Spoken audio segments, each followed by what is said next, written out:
All right, everybody, it's episode 4 of Scouting the Cities, and today we have a great one. Shocker, of course, coming from me.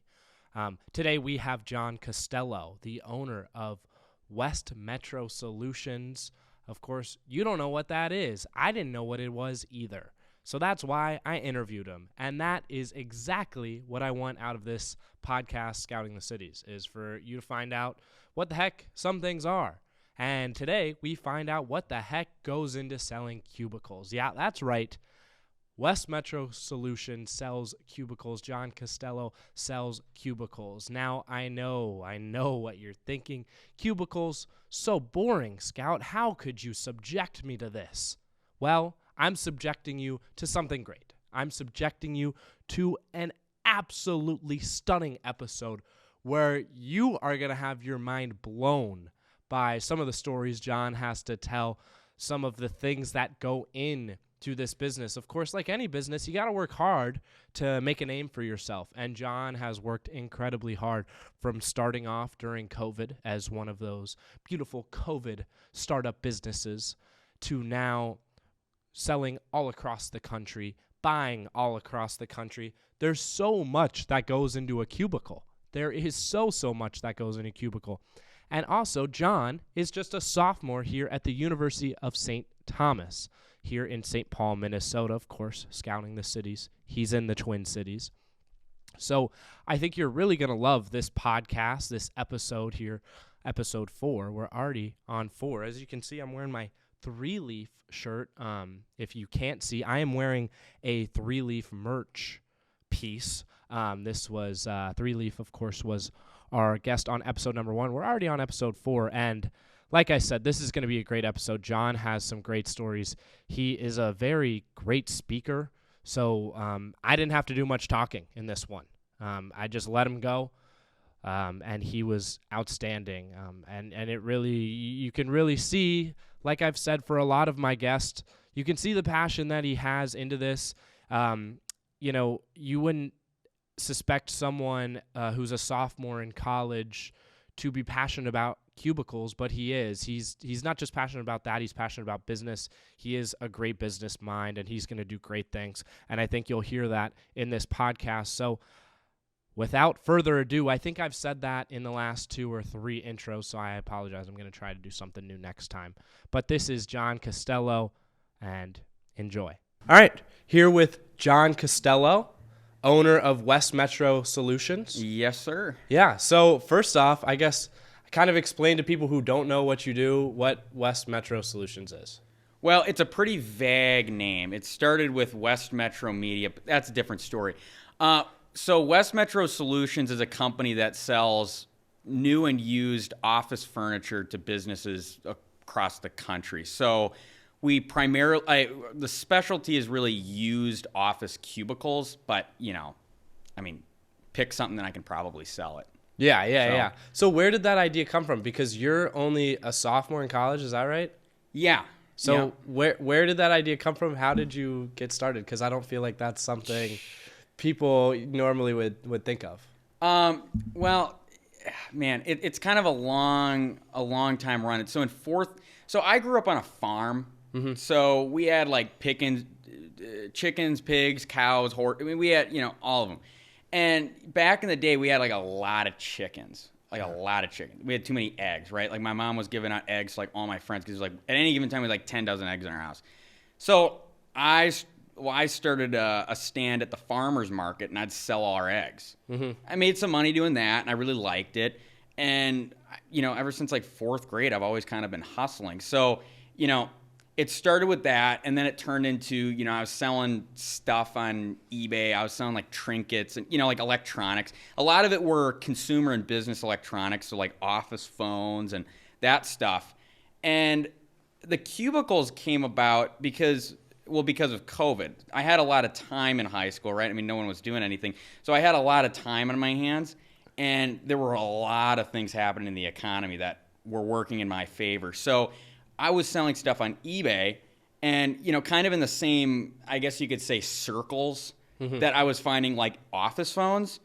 Well, I was finding cubes all of a sudden, And, at one point I just saw an opportunity for 10 cubes, and it was like, this is something like I could probably do. So I got, I was with my friends the day we were working out the deal, and I was like, guys, like, do you guys want to be in on the action? I mean, if you guys want to hop in the action, we can take these cubes, make a little bit of money. Yeah. And yeah, I mean, that's really how it started, in the, shortest words possible, I guess. That's cool. So you're just like hustling, right? Like, so I guess, I don't know, why have you kept up with the Cubicles? Like, what is it about that really, like, how did that crop up? I don't know. It seems like a weird industry, no? Like, I guess not a weird industry. It's something I would never think of. It's a because weird Cubicles industry, just yeah. like to me, it's like, oh, I walk in an office. Of course, there's a cubicle there. I don't ask how it got there. Well, once you get into the industry, you learn you really grow to love cubes. Well, and furniture in general. I really love furniture now. Well, I mean, are you asking specifically like how it really is? I mean, for me, what does a cubicle need? What does a cubicle need? How do you set it up, and why? Like, I guess why are your cubicles good, right? Like, why? Yeah. Well, generally, I mean, companies want the used stuff because it's really cheap. And at the time, I didn't really know that. I was looking for opportunities to get into the market. I mean, really, I could have been selling anything. Mm-hmm. It didn't really matter to me. I mean, I'm a business guy at heart. I'm not a furniture guy. I'm a business guy. So I'm trying to find the opportunities here. And it just came about with cubes. And the used cubes, my customers want the used stuff because they're really cheap relative to the new stuff. I mean, thinking about buying a used couch, it's really gross. No one does it, right? And that's why they're free on Craigslist. But if you look at a new cubicle, I mean, you can buy a new cubicle for like $5,000, and you can buy a used cubicle for, depending on the market, $800.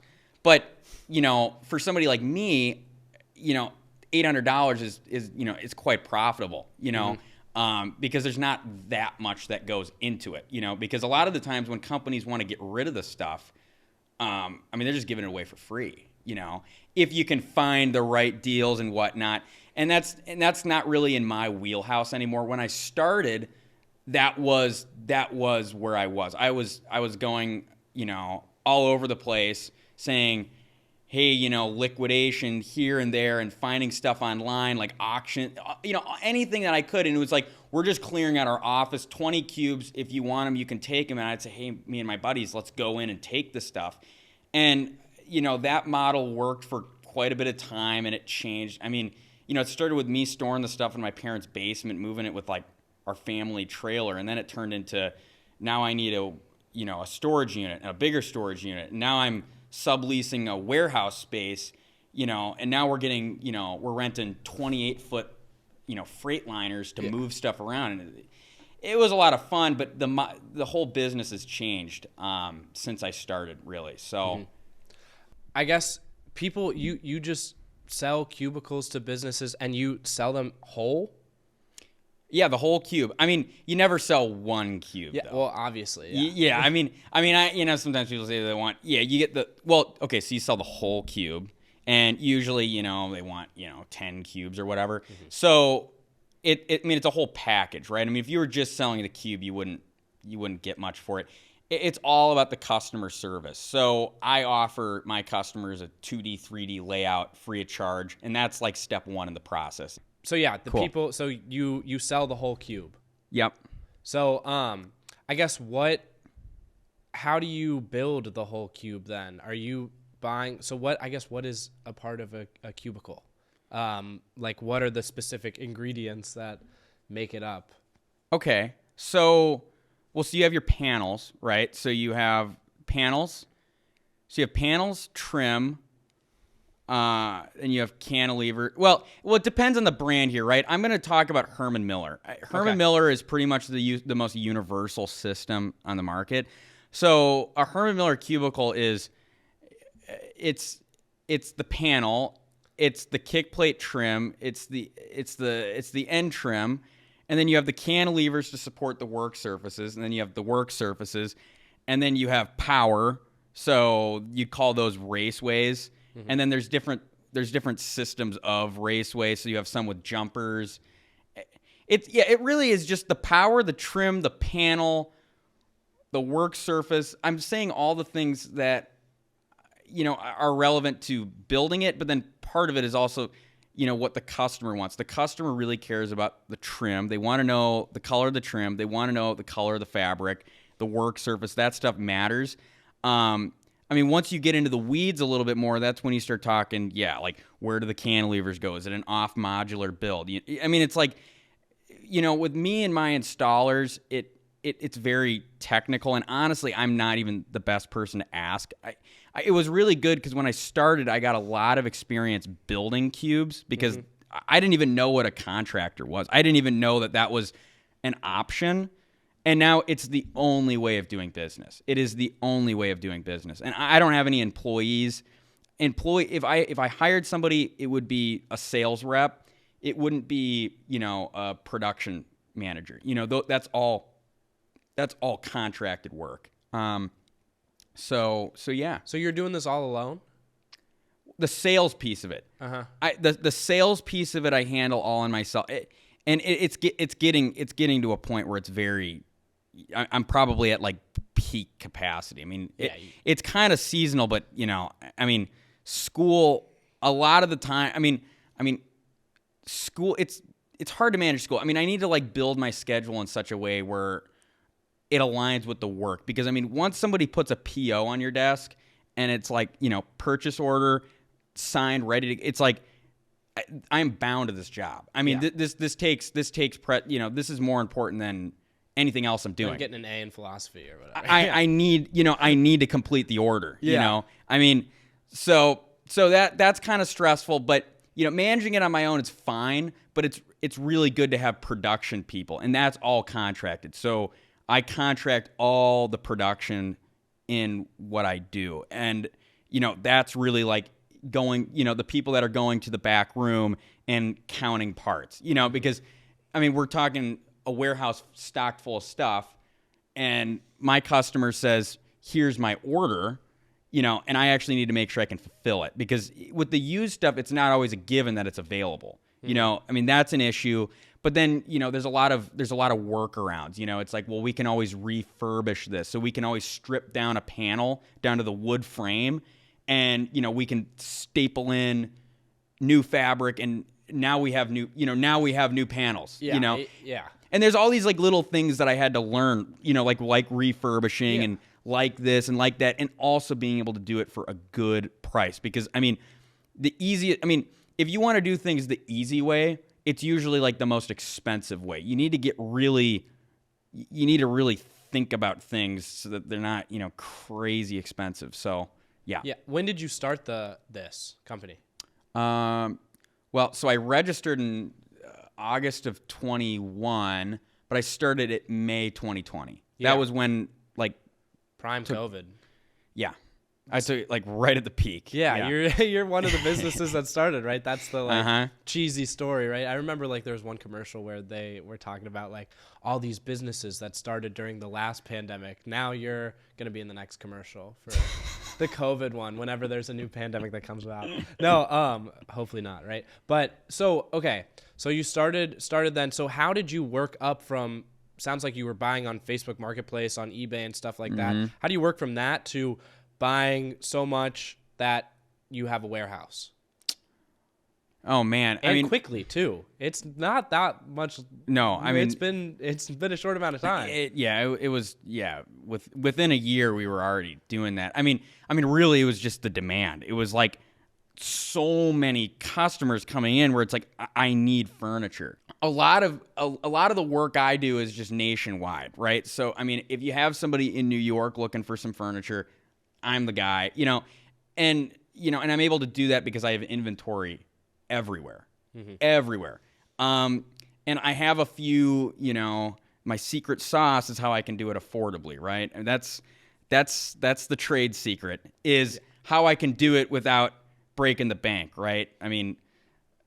But that's essentially how I do it, and that's how I serve a huge number of customers everywhere. Was the research of figuring out, like, you're throwing a lot of terms around that probably people don't know. But so was the research just immersing yourself in it right in that May 2020 part, like where you had to do it yourself? You weren't hiring contractors or anything. Was that where you learned, or was it, all right, one day you're grinding on Cubicle forums? I had no idea how to put together. I didn't know anything. I didn't know the first thing about Cubicles when I started. I mean, it started with me and my friends committing to something that we had really no idea. Like, we had no idea what we were walking into, and just showing up and saying, we can't leave until this is figured out.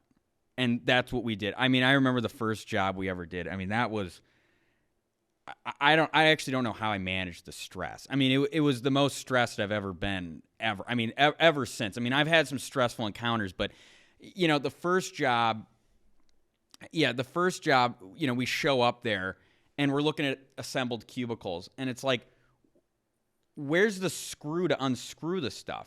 So we literally just started like feeling around the cubes, going like, what on here can we like rip off? Like, what can we pull apart? And then we started going, oh, this thing has some grab to it. All right, yank that.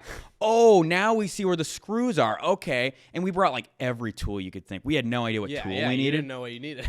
So we brought like a crowbar. We brought like a sledgehammer. I mean, seriously, we were thinking like, if there's something that's stuck, we're just wet. I mean, we didn't know what to do. So we eventually figured out, I mean, it was probably like a 15-hour day. I mean, seriously. And I lived like 40 minutes from the office we were pulling this stuff from, and I had like a really undersized trailer, and I was like, the whole time I was making rounds back and forth. 40 minutes? 40 minutes, yeah. There, one way, 40 minutes. Oh, boy. And I had my brother at home. My brother wanted to have nothing to do with it.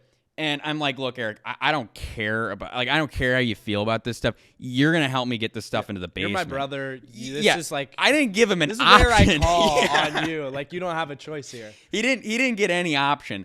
He didn't appreciate it. But yeah, so I mean, we were moving, PEDs, filing cabinets. We were moving filing cabinets down there. We were moving work surfaces, everything. And it was like up and down a staircase. I charge for stair carries nowadays because I know how much extra labor goes into going up and down a staircase. That's an extra charge. That basically doubles an install. What was I going to say here?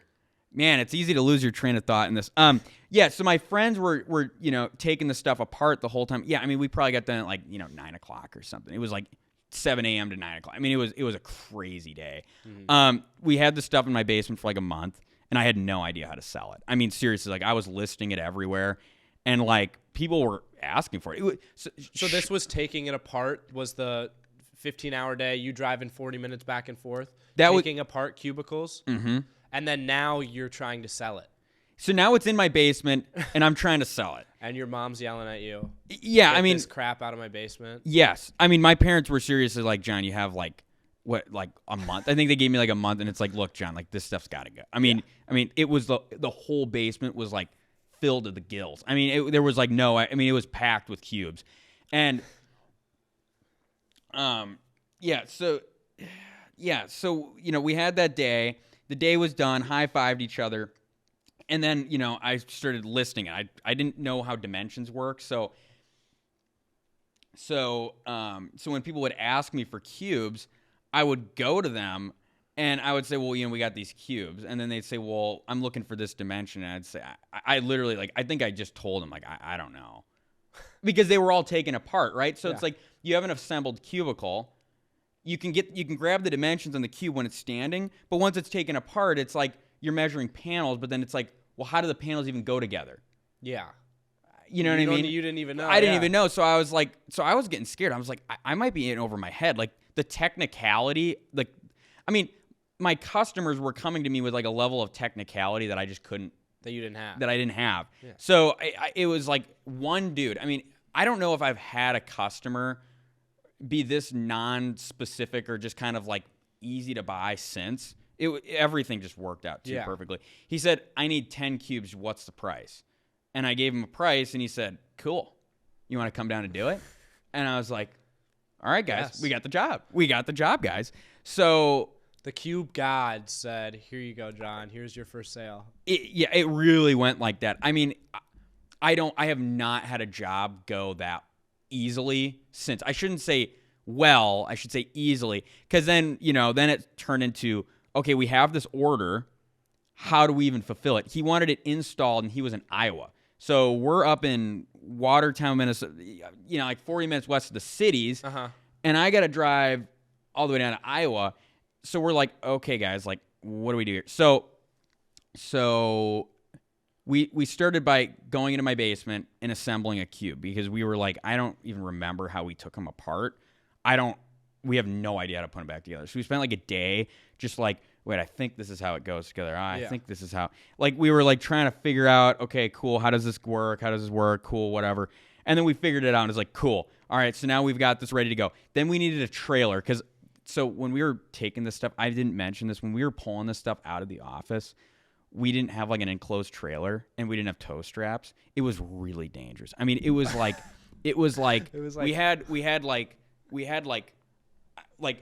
super tall panels hanging over the edge of a trailer going down the freeway. Yeah, like like 70 you miles should have an been hour. pulled over. Well, honestly, we should have been pulled over, because it probably would have like saved some. I mean, seriously, because we had like ropes tying it down.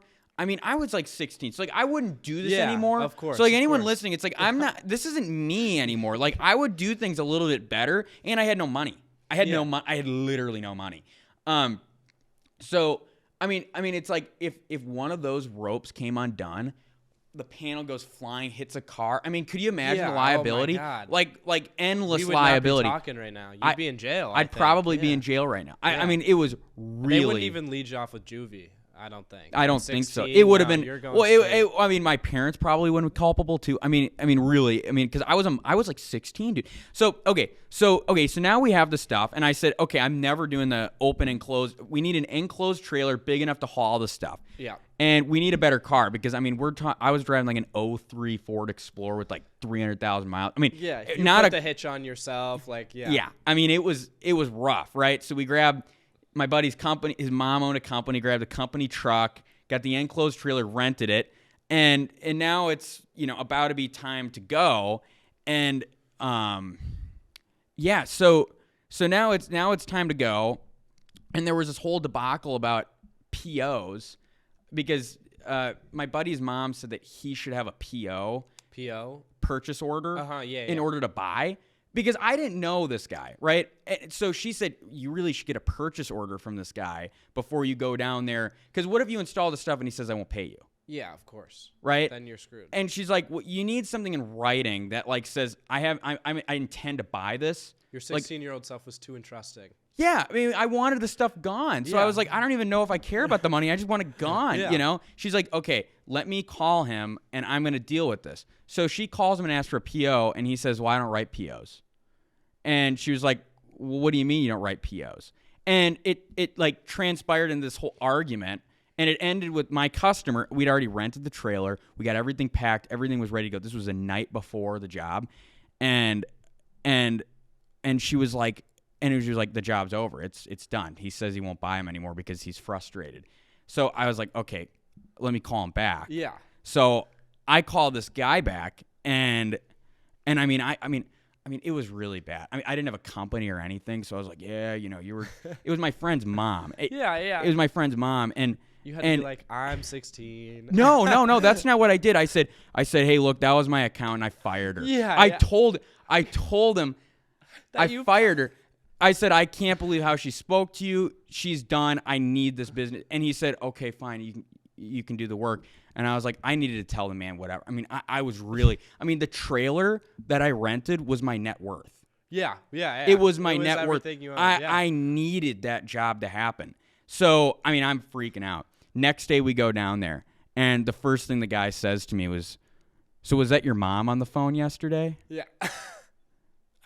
And I just like laughed it off. I mean, he called my bluff immediately, because I was trying to be like a big businessman on the phone. Of course. And then I go down there, and it's like me and my buddies, and we're all like juniors in high school. I mean, it was. And they know. He knew. And this yeah. was a tough dude. I think he was like an ex-Marine or something. This was a tough dude, right? Yeah. So, I mean, we go in there. First panel I walk in there, I almost trip and fall. It was a glass panel. I mean, it was so bad. I mean, and it was like the longest. I mean, it was such a hard day because, I mean, you wouldn't believe how much work it is putting a cube together. It's a lot of work. Yeah. It's a lot of like I have labor. no idea. Well, it's easier when you have all the tools, like the pipe carts and all like the right tools, like the stuff we use now. But when we started, it was like holding panels over your head and walking in, and I mean, we're talking like 100 panels or something. Yeah. You know, like over your head, and put it down, put it in place. Yeah, and then you got the work surfaces, the filing cabinet. You got all this stuff. It was really, really bad. So we did it. He was happy. He paid us. I mean, we did it. I mean, by like the skin of our teeth, if that's the expression. We did it. We completed that job, and we made off like bandits after. And I said, we need to keep doing this, guys, because this worked. I mean, well enough. I mean, there's no summer job. Scared away from it? No, I mean, because we needed money, and I was like, there's no summer job that would have paid us what we got paid for one job. I mean, the one job we did was a summer's worth of money. Yeah. One job. So it was like 2 excruciatingly hard days of work was a summer's worth of. It was like, okay, guys, we're on. This is it. Like we're in the gold now. So I kept doing these jobs. I kept kind of handling them the same way. That it kept growing. Eventually, my friends kind of fell off because they helped a lot with like the labor piece of it. I was selling. I was always selling, and I was the back of the company. You were doing the dirty work, yeah. So they eventually stopped doing it, and yeah, I mean, we kept going. But yeah, I mean, it was really hard when we started. I mean, even, that first time we were moving cubes. So when we rented that trailer, right, we were working with really the only dude that would rent it to a 16-year-old. Mm-hmm. I needed my mom. I don't know if I needed my mom's name on it, but my mom's name was on the trailer because I was too young to rent it. Yeah. And I'm surprised you got a trailer to rent, to be honest with you. See, here's the thing with like business is like, you just kind of need to make it work. I mean, really, I mean, it's like you just need to, I mean, when we were renting Freightliners, I wasn't 18. I couldn't rent a Freightliner. I needed to find people to rent me a Freightliner. I mean, you're just putting random people's names. I mean, on yeah. I mean, I needed. I mean, we're like, when I say Freightliner, it's a really, really big truck, like a really, really, really like a commercial grade truck. So you can get those really big trucks you see on the road.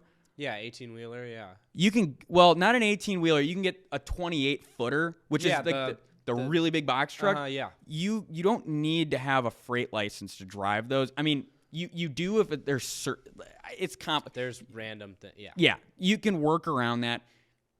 So I just found whoever to rent those, and same with this trailer. So when we were driving back from that first job, we had that trailer, right? We're driving back. Honestly, I didn't know what happened.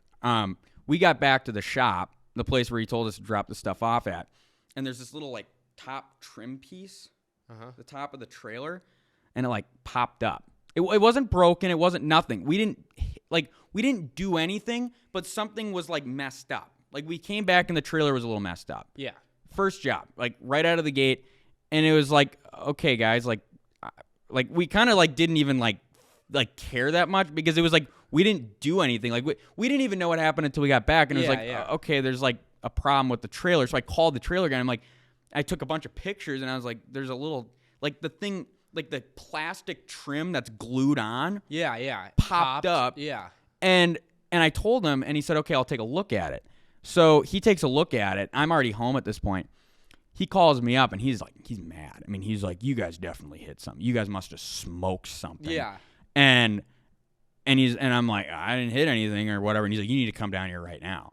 And I mean, I'm not gonna lie, I was kind of scared, so I went down with my dad. Of course. I mean, because we were in like the back alley. I mean, it was like it was like I said, the only rental company, the only people that were giving me a truck, right? Mm-hmm. So the only guy that was giving me a truck was working out of this like rental shop or whatever backside of, it was kind of sketchy. And he was kind of a sketchy dude. Yeah.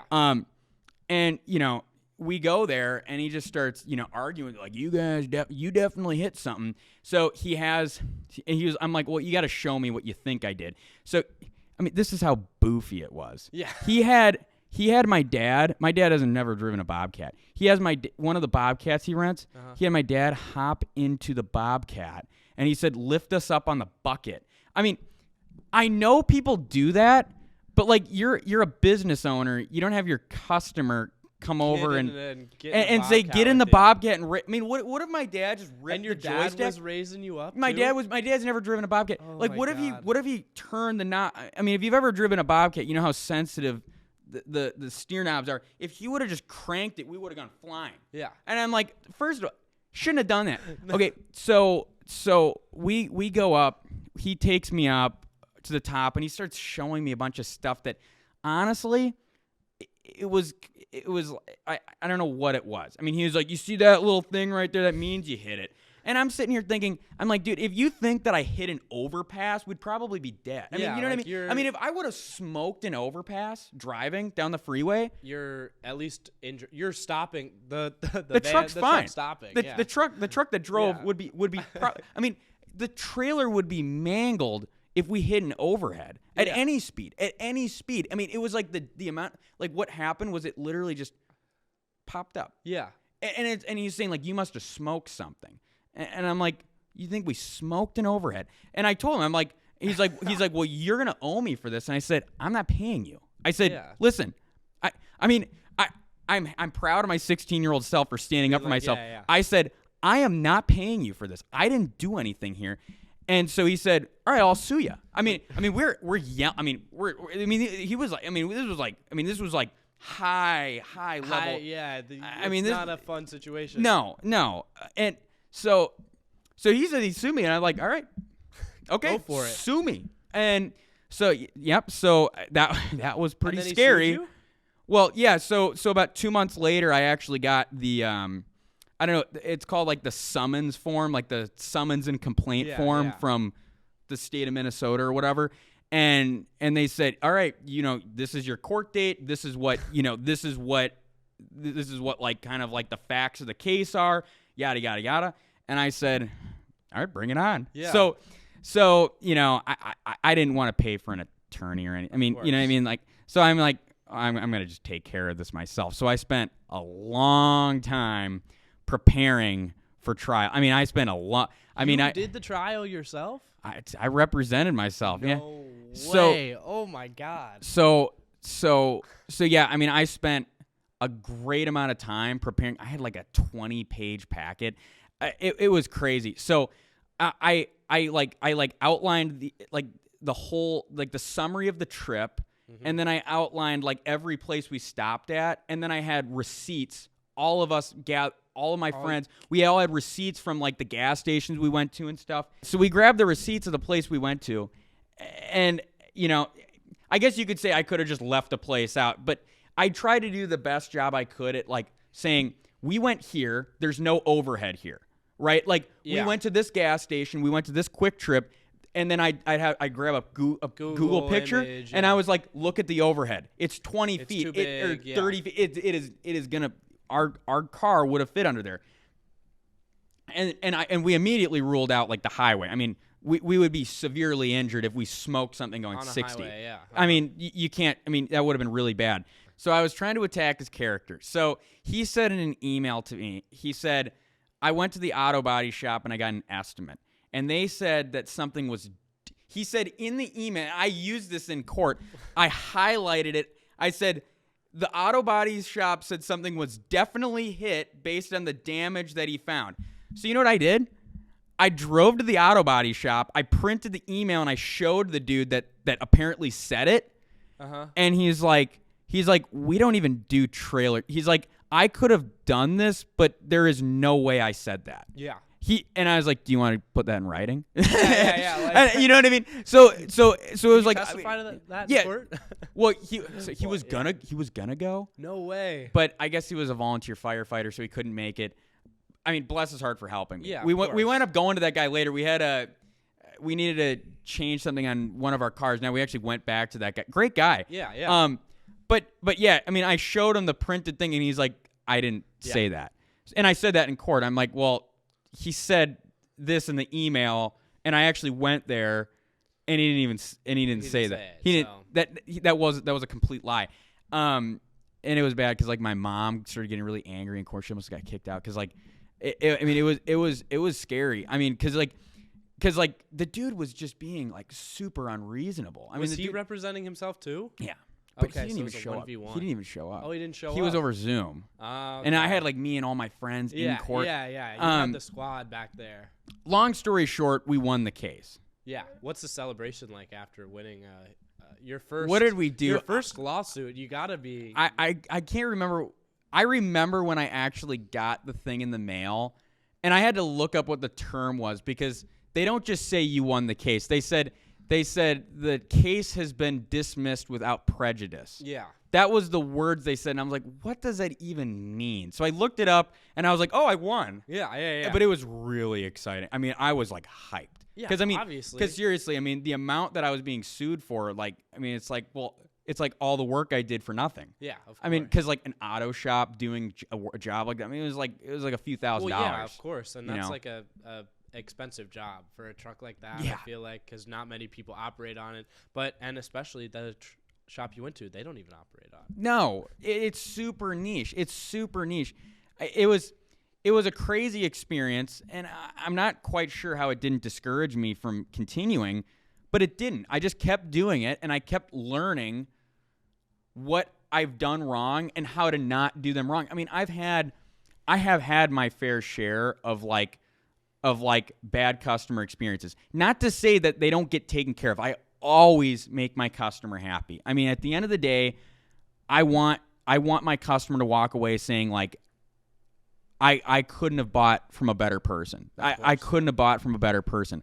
I mean, I want people to feel that way because I do really feel like I work with integrity. I mean, I do work ethically with integrity, man. I'm not trying to rip people off and, try to get all backwards with people.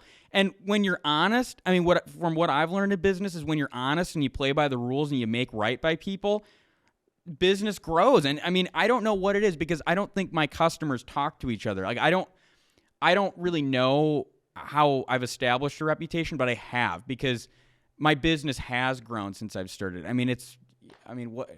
Since year one, it's probably 50x. I don't know. I mean, it's grown. Yeah, a ton. And it just keeps growing. And really, I mean, the goal now is figuring out how I can serve my customers more efficiently. How can I send my customer a layout? How can I send my customer a quote faster, more accurately? And how can I complete a project with a fewer amount of punch list items? So, at the end of a job, you'll have I guess before our times, a punch list was literally like a customer would send you a list of all the things that need to be reworked after install. So like this needs to be fixed. We didn't really like that, this, that, and that. So you'd go back there, you'd fix it, and then you take a puncher and punch it. Punch list. Yeah, a punch list. So it's how can I make people more happy? How can I hope I'm not like botching the definition of a punch list. That's my definition. But how can I serve people better, and how can I complete work for people with a fewer amount of errors? Because there's really no one in the industry who's perfect. I mean, we're selling. I mean, I know there's more complicated things out there. I mean, like Boeing manufactures and sells airplanes. I don't know how they do it. Yeah. I don't know how they do it.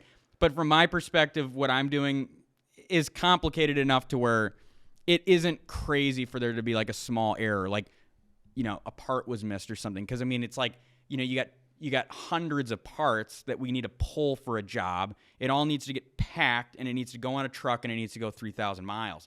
It's like things can happen, and it's like, how can I do that without having issues? I mean, when I started shipping freight was what allowed me to get connected around. Yeah, and more customers and everything. Yeah, amongst the whole country. And once I went national, the business blew up. I mean, it just exploded. I mean, because it went from the Minnesota market. I mean, what's our GDP? $300 billion or something. Yeah, I'm now casting a net in a 20 trillion or 60 trillion, something like that GDP. I mean, it's crazy how much bigger you can grow when you get to a national presence. But when I started, I didn't know how to ship freight, and when I started to try to ship freight, it failed really poorly. I mean, really, I had a lot of patient customers, and I had to lose a lot of money in the process. I had to give a lot of discounts, a lot of refunds, a lot of this. Seriously, I was doing that because when I started shipping freight, there was always damage when I started. Really? You wouldn't. Why? And freight is not as easy as shipping something in the mail. You're putting something on a pallet, and it's going onto a truck that has a million other pallets with a million other people's stuff on it. Then it's going to a distribution center, and it's okay. So I'll just tell you what exactly the problems were. We would ship on pallet, so that the panels would hang over the edge of the pallet. I'd be like, I don't know how to get a bigger pallet. Cross my fingers, it's fine. And it wouldn't be because, the person at the distribution center would bang it into a wall, and now it'd come in all gouged and whatnot. And, if you didn't have the stuff strapped on well enough, the friction between panels would rip it. Mm-hmm. Then you have rips and stuff. And that's how it was a lot of the times. I mean, I remember I had a customer that had something damaged, and I said, okay, well, I'll ship the stuff again. I shipped it again, and it was damaged again. I mean, I couldn't ship it without damaging it, so I just said, all right, I'll just give you a huge discount. Yeah. I'll just give you a really big discount. And that's what I did. He was happy. But now I've learned how to pack without damaging it. I don't necessarily want to go into actually, it's pretty simple. I mean, it's pretty simple. I don't want to go into details about how to pack it because if anyone doesn't know how to pack it, I don't really want to. Yeah, of course. You can't let the competitors in on your secret, right? I mean, it's not that difficult, but if you don't know, you don't know. Just coin it the because West Metro because if I would have seen a podcast that said exactly how to ship freight, I would have watched and I probably would have gotten national quicker. Yeah. So because there was no YouTube video you can't go on YouTube and it says how to ship office cubicles. Everything ships differently. You just need to figure out how what you ship works. Like shipping like this boom stand, this boom whatever. I mean, this thing wouldn't really be freight. Well, a whole bunch of them would be. It ships a lot different than cubes. I mean, it's like everything is trial and error because, I mean, you can't just watch a YouTube video. I mean, look up office cubicles on YouTube. You're not going to find anything. You're not going to find anything. No. And there's 40 billion videos on YouTube, but not this one, no? Nothing in this market. So to me, it seems like you talked about earlier about selling eggs at the food market or at the farmers market and everything. Why do you think you have this ability to grind in you? Why have you taken this cubicle business and really cared about it and kept growing it? Why intrinsically do you want to grow this business and to just grow as a entrepreneur or whatever you want to call yourself? Well, I mean, it's a hell of a lot of fun. It's a lot of fun. Well, I don't know. I mean, I really don't want to work for somebody. I really can't have a boss. I mean, I just don't. I mean, I'm not gonna lie. Back in the day, back in school, I mean, not in college anymore, thank God. But back in the day, I was a big troublemaker. It's I feel like I couldn't keep myself from getting into trouble, and it was really just because I don't know. I just didn't really like to be just under someone else's rule all day. I wanted to do my own thing. I've always wanted to do my own thing. And that's always gotten me into trouble. Every time I've wanted to do what I want to do, I get in trouble. Somebody gets mad, this and that. So I said, well, I'm going to start a business. I mean, because I had a job at a grocery store. And, I mean, I quit after 6 months. I mean, my parents said, man, you got to really put in your time here, John. I was in sports and all that stuff. My parents really wanted me to do all that stuff. But I don't want to be led. I don't want somebody to say, okay, we're going to do, we're going to do, what are we going to run in cross country? Okay, we're going to run around there. It's no, I want to say what I want to do, and it sounds really, really bold and oh yeah, but it's that's just me. That's just how I like to do things. I like to do things my way. Yeah. And really now it's growing the business. It's going to be my career, and it's growing the business. I mean, because there was a long period of time where I was this is side money, this is cool kid money, and this and that. And now it's kind of like, this is my career. Yeah, this is real money. This is real money that cannot be blown. I cannot be blown. I can't stress that you cannot blow the money. Really, it needs to be invested. The money needs to be put back in. Guarded. It needs to be guarded. Okay. Really, it'd be really easy to just start blowing money, and then you have a family in the future. And you didn't set them up. I really want to be able to. Have you done that on accident yet? Or, no. I guess not on accident. Before you knew, 16-year-old you didn't. I've mess always it up. I've always been cheap. I've always been really That's cheap. That's a good thing. I can't help it. It runs in my family. Everyone in my family's cheap. I'm in the middle. I'm the middle child. I'm the middle in terms of cheapness. My sister's really cheap. My brother's really not cheap. I'm right in between the two. My parents this is where it came from, my parents. My parents always pride themselves. They paid off their mortgage in a 30-year mortgage in 3 years. Oh, wow. They're like, yeah, that's what we did. And we really sacrificed a lot to make it happen. Yeah. We ate the off-brand cereal instead of Frosted Flakes. They owned a house and they had no furniture in it. They didn't go anywhere. They didn't have a honeymoon. They just stayed. They didn't do anything. There's something in my family. There's a poem in my family that kind of means something. The road not taken. Yeah, road less traveled by. Yeah. Road less. Or one of the two. Yeah. That poem, it's like it kind of rings true to my whole family. It's like everything that we want to do, we don't want to be in the road that I don't want to do what everyone else is doing. My family's always been like, we don't want to do what everyone else is doing. We don't want to mortgage our house forever. Buy the nicest car we can buy. Take a loan out on the car.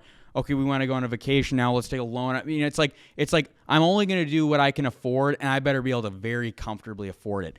And it's especially true in business because you need to be able to ride. You need to be able to roll with the tide, right? You need to be able to hold cash. Really. I've been in cash flow crunches, and cash flow crunches aren't fun. It's not because I'm blowing money. It's because I'm not being pushy enough with my customer. So last year, this was probably one of the biggest revelations is figuring out how to get my AR accounts receivable balance. Anyone into accounting? Accounts receivable. My one roommate was in an accounting class, and we always use the term accounts receivable. So, accounts receivable, it's a big deal. It's a really big deal. Okay, I had a really big AR problem last year, and I had over $100,000 just outstanding. Just at any given time, just gone. Yeah. Just gone. It's not in my pocket. It's just somewhere in outer space. And I'm like, I have more jobs happening, and I'm paying for those jobs with money that I don't have. Yeah. So, knock on wood, I'm never going to need a business loan. I pride myself in not needing a line of credit or a bank loan. None of that. I don't. Once you start playing around with interest and debt and all, I don't want to mess around with it. I don't want to deal with that. No. I want to be able to do everything in cash, and it got really tight. It got pretty tight, and I said, I'm not getting a loan. But it got tight. You thought about it. I almost. You did your research. I almost did. Yeah. I almost got a line of credit. Nope. Didn't get the line of Pulled through. didn't get the Pulled line through of credit. At the last minute. But I figured out how to get rid of that AR issue. Not going to reveal how. It's probably pretty simple how I did, but I got rid of that AR problem. I got the debts paid. Well, the debts that were owed to me paid up. I still have $8,000 or whatever outstanding from last year. 2023, $0. Zero on the. Nothing's outstanding. Receivable. Nothing. There we go. Is outstanding. I don't mess around with that anymore. Cash. So, to me, that sounds like you planning out your goals. How do you plan out your goals for in the past, like growing from no more Facebook Marketplace, now we buy from these people or whatever, to now in the future, continuing to grow the business? Well, really continuing to grow, and again, I don't want to necessarily entirely reveal the plan. You never know who's listening. Who's listening. But I need to make more customers happier, and by doing that, well, I need to bring more customers in. And the way I can do that is by offering things that aren't realistic in the market right now. If I can be the only, like if I can, and that's how I got into the market. That's how I got into the market, is being the cheapest bidder that, was able to do things faster than everyone else because I had more time. I'm becoming like my competitors. Like I'm becoming like, I can't get you a quote as quickly because I have 10 other people to quote. Yeah. You're at the bottom of the stack, right? And when I started, it was like, oh man, this guy's awesome. Now I'm turning into my competitors a little bit. So what I need to do is I need to figure out, using technology and software and all that stuff, I need to make ways for myself to work more efficiently, faster, so that my customers can, send an email and now they got a layout, now they got a quote, get things quick to them, because in my world, people just want to make their bosses happy, and they want to be able to make their bosses happy with the least amount of effort. I mean, sometimes you work with business owners; those are the tough ones. The people that are in my shoes, it's their money, But when you're working with a big company and they're like, "Yeah, we have a budget of like, $25,000, I can blow the whole thing." Yeah, they just want to make their boss happy. Like they don't want to buy junk. They don't want the stuff coming broken because because they want their boss to be happy, and they want to be able to make their boss happy without having to do very much, because cubes is niche. People at companies don't buy cubes every day.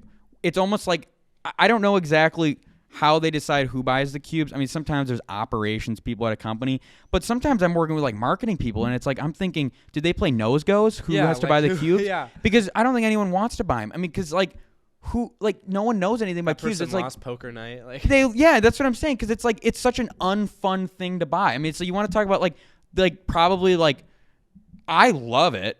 I love selling cubes. Yeah. But to somebody buying them, it's probably like the worst thing ever, because it's like you're looking at like layouts and like colors, and it's like you need to be like so like attuned to like what you need, what's available, like what's the price, and then it's like the specifics about like, how are we going to install? Like, do you have a dock at your business? Mm-hmm.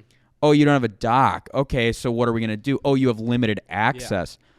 Oh, okay. Well, those are mostly my issues, but like my customer they definitely need to get roped into like, oh, we need a lift gate. Well, who's going to be there to receive the furniture? Receiving. I mean, that's a big deal. You just think, well, the truck shows up. Who's actually there pick it up to receive it? Uh-huh. I mean, it's like these things matter, and it's like we learn about this stuff in class, and seriously, like it would probably be completely. Like, it would probably go in one ear, out the other if I wasn't doing this stuff. But, like, when they say, like, in operations class, like, yeah, like, the, receivables department, it's like shipping department. It's like, that really matters. You're like, your ears perk Yeah, up. I'm like, oh, those are my people. I dealt with that yesterday. Yeah, it's like, those are my people. That's who I work with every day. Yeah. What was your question? What was your? Well, I'll move on to another question. I think you answered. I just keep talking. You just keep. That's right. Hey, it's a podcast, right? You're supposed to keep talking. So I guess as a 19, 20-year-old, you're coming into college. Say you're at a party, someone asks you like what you do, and you start telling them about selling cubicles. What is the general reaction to that? Like, who is this kid? Like, or are they starting a conversation like this? Like, no. What's the general reaction? I mean, usually, I don't know. I mean, usually, I try to be like low key about it. I mean, yeah. I mean, if people are like, oh my God, like that's it. I don't know. It kind of makes me feel uncomfortable because I'm just like, damn, that's what I do. Sell cubicles. That's what I do. Yeah. I just like doing it. I mean, if you think that's cool, that's cool. But I mean, I just like doing it. I mean, I don't know. It's always a little awkward. Yeah. I mean, sometimes people don't care. Sometimes people do care. And I'm a business major. My friends are business majors. So, I guess they like ask me for advice, but it's like there's other people. I mean, come on. It's not that big of a deal. I mean, it's like, really, there's nothing that special about it. It's just that the only thing that I will say is that I just work.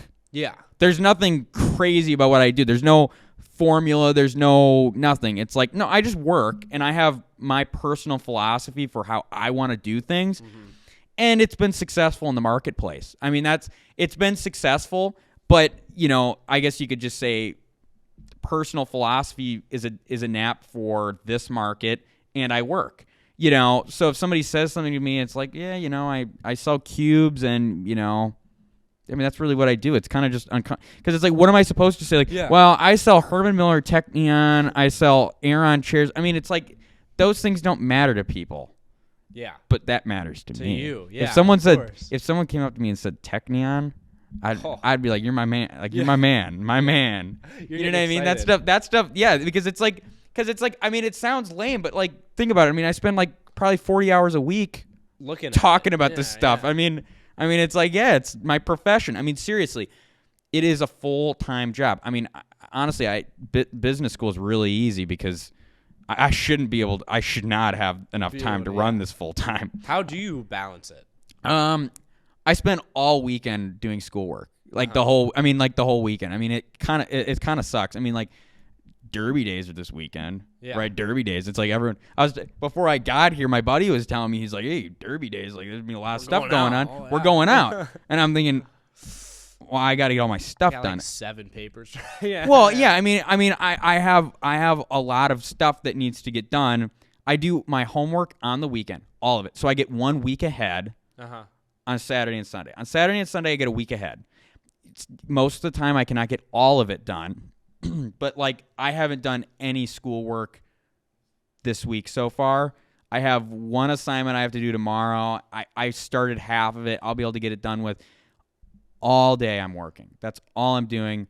I set up my schedule in such a way where, like, it's really heavy the first half of the semester so that the other half is easy. And it also correlates with, like kind of the flow of the business, right? Because right after the new year, I've noticed it's not as busy. So I loaded up my first midterm, like the first half with all my classes, like the 2 credit ones that end. Yeah. And then they ended. So now I'm in like no classes, but it's busy season. Like busy season is like spring and summer. Yeah, I'm sure. So it's like we need to coordinate my schedule with when business is going to be busy.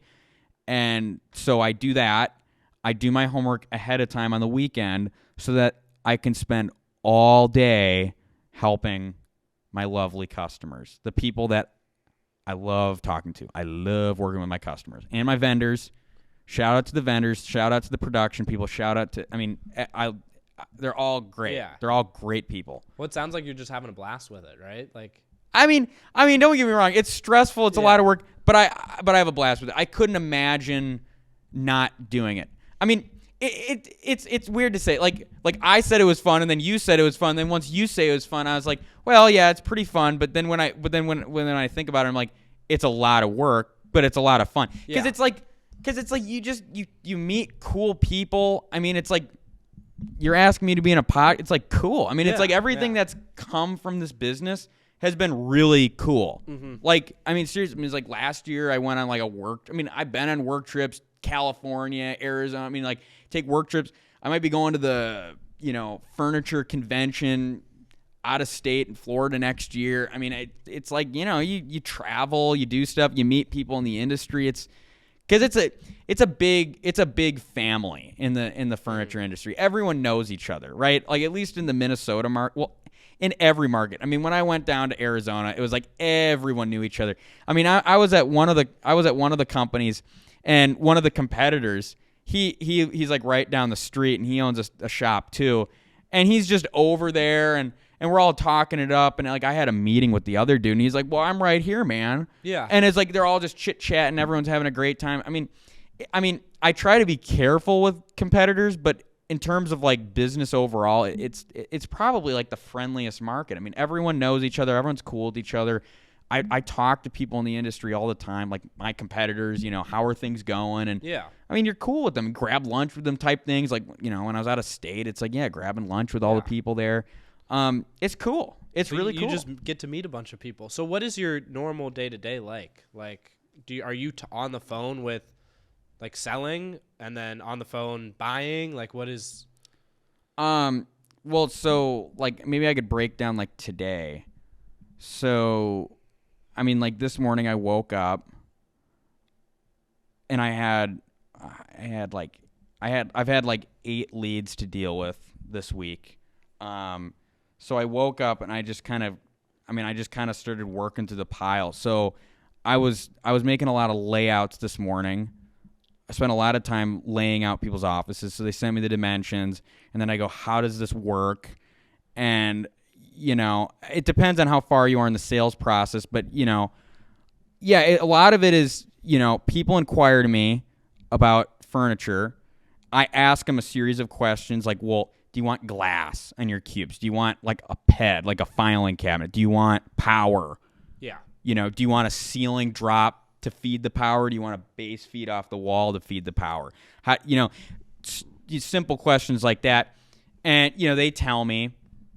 And then I say, okay, can you give me the dimensions? And I mean, this is like how a day goes. Like I'm walking through a day and this is like one lead, right? But I'll do this with like 8 people in a day. Yeah, of course. Right? Yeah. And it's like it'll take a few days to get through this. Mm-hmm. So like people will be at different points in the sales process. So you're doing different all things. Day, different things all day for different people. Then after you get all that info, you make them, a layout, and I'll make them 2D, 3D mock-up. So the 2D I can make just with the dimensions. The 3D is once they fill out my questionnaire, and then and then I quote them. So then I need to gather all the information for the quote. So I need to figure out what's available. So like when they say, "Oh, I want some glass. Oh, I want that. Then I actually have to talk to the production people and go, what are we working with, guys? Yeah. Like what? Like, and that's where it's like serious mode for me. I mean, my customers are thinking like, oh, anything in the world, and I'm thinking, do we got it? Yeah. And we always do. I have a way, and I'm not even joking when I say I can get anyone anything they want. I promise. I have a way. I mean, it's like the secret sauce. That's how I do it affordably, and I can get anyone anything anyone wants. And I can do it without the customer going, oh, that's expensive. And for me, it's profitable, Mm-hmm. So those are the trade secrets, right? That's what you learn over the years, like how to do things, like how do you make it work, right?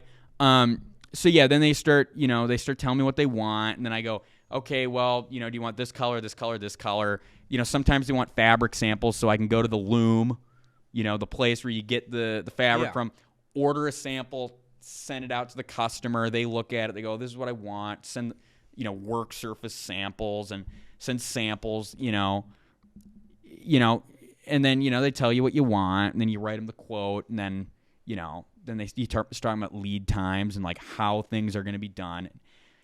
I don't know if that answers your question, but that's pretty much day to day. It's just talking to the whole supply chain the whole day. Of course, yeah. Customer, production people, vendors. You're going through it all. Yeah, all of it. You're hitting your whole list. So where do you think the future of this company lies? The future of you, I guess, lies. What do you expect? Well, I want to get my degree. I'm probably going to get my CP. Well, yeah, I'm on track to get my CPA. Accounting kind of runs in my family. There's people in my family. I think it was like my great uncle. He owned a pretty big accounting firm. So I've played with the idea of running an accounting firm. Like that's like almost like a dream. I don't know if it would happen or if I just keep doing this for the rest of my life. But as of now, and this isn't something that I've known for a very long time, right? But I've been able to hit my quarterly marks consistently. I mean, because like salespeople have quotas. Yeah, of course. Yeah. Well, I have a quota. I give myself a quota, and I need to hit that quota. And I've hit the quota. I've come close to the quota for the last 7 quarters or something. Yeah. And it doesn't really feel like I'm going to be missing them anytime soon. And these quotas are high. I mean, I'm setting myself like a livable quota. I mean, so because I'm trying to gear myself up to, I could live comfortably off of this. Mm-hmm. So I think really what it's going to be is I'm going to graduate and I'm going to keep slinging cubes, and I'm probably living with my parents because there's no need in spending the money. I mean, I want to be able to that cheap gene. save enough money to, like, you know, I mean, maybe you could buy a house in cash. I mean, like, I want to live really, really cheap so that I can make really, really smart financial decisions. I mean, because to me, I mean, the way I see it is like if you play it smart now, you're gonna win. You know, you're going to win if you play it smart now. Because I mean, think about. I mean, and I play around with these investment calculators all the time. I'm just thinking if I just save enough and invest enough, I mean, it's like I could be completely set up in my future, completely, and I wouldn't have to do anything like spectacular. Like I wouldn't have to, like, you know, make a $10 million. You know, it wouldn't have to be crazy. Mm-hmm. But if I just play it smart with what I have now, I could really set me and whoever my future family is for life. Like I could set us up if I play it smart now. So it's like it's all about keeping your eye on the ball. Of course, I mean, really, it's like I'm keeping my eye on the ball. I mean, it's like I have principles that I stick by. You know, it's like I don't just screw around. Like I don't, you know, I'm very, very disciplined. I mean, that's really what it is. And the discipline is going to take me where I need to be. So it's a really good way to live, right? Now, final question. What's your favorite movie? Totally okay, off. you're gonna really hate this, but I'm not. I probably have a favorite movie, but I'm really not much of a movie guy. I don't really do any of that stuff. I mean, when I watch stuff, it's to put me to bed. I don't watch stuff. Like I don't watch TV or It's like when I'm watching TV, I'm gonna go to bed. Like I'll throw something on, but it's like you know, white noise. Yeah. You know, favorite movie though. I mean, like I kind of like scary movies. Like if I were to just sit down with somebody someday and just say, "Oh, do you want to do?" It's like, well, no, scary movie. Come on, no. I like, okay, if we're gonna talk scary movie, I like The Conjuring. If we're gonna talk funny movie, I probably like. We'll skip that for now. Or like, I like the movie like War Dogs. That's a good movie. War Dogs is a good movie. Or like, that's a good movie. Or like comedies. I mean, what would be a good comedy? I don't know. Like. Scary Movie 3. I don't know. Like they're just trolly. Yeah. You know what I mean? Yeah. Like they're just too out of pocket. That's why I like them. Well, I appreciate you for coming on. I think. Yeah. Thanks for having me. You have some good perspectives on something not a lot of people know about. And then also it's just like business in general. So I don't know. It's a good perspective to have, and I appreciate you. And thank you. I hope you succeed. Thank you. All right. Appreciate your time, Scout. Perfect.